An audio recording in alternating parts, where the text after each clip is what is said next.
I have loved the movie Breaking the Waves since I saw it when I was 14, I believe.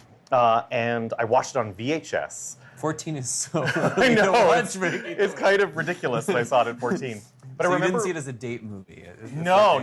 And so it's been a narrative that I've carried with me for my entire life. And when Missy and I were talking about what we would potentially do for a follow-up to Song from the Uproar, it just seemed so perfect. And I could hear Missy's music in the narrative. I could really, really just... I understood it as a collaboration that would just sort of become much more than the sum of its parts.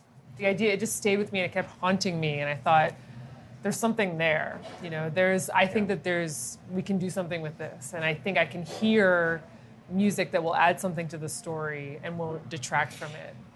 And I think I came to understand that opera was a place where big ideas could flourish. We always talk about this, like opera is a place for big ideas. You know, they're long enough that these big things can unfold, and Breaking the Waves is all about these big ideas about the nature of goodness, the nature of loyalty, the nature of faith. Right. So it's like opera was a place that could all exist. Well, and once I understood that, I was like, let's do this. Yeah, I mean, how amazing actually that opera as an art form is actually significantly older than film. In 2014, you know, we somehow convinced Opera Philadelphia to send us to Scotland, which was amazing, and informed this piece to a degree that I didn't even, realize at the time. Wow.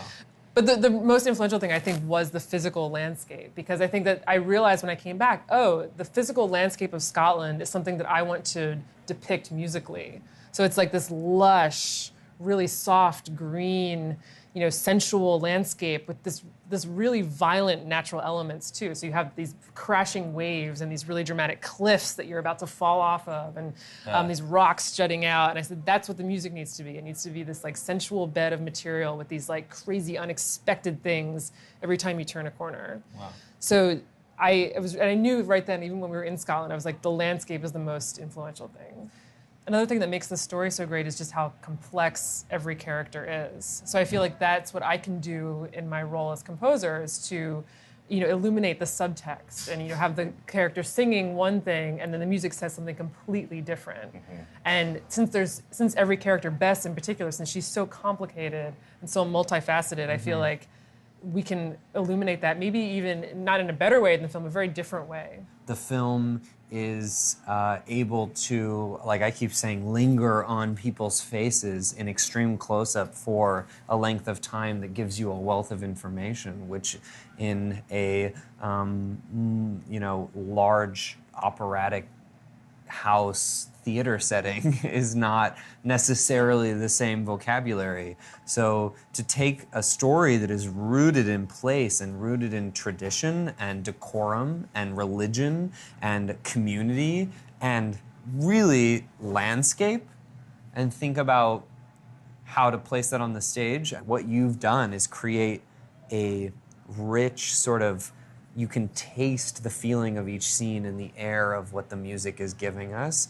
And we found a visual set that is able to reflect that constantly changing environment. The piece is really an examination of goodness. You have Bess, who is doing everything out of this place of goodness, and Jan, who believes he's doing everything good, and yet both doing everything in their power to be good. Somehow the intersection doesn't come into alignment.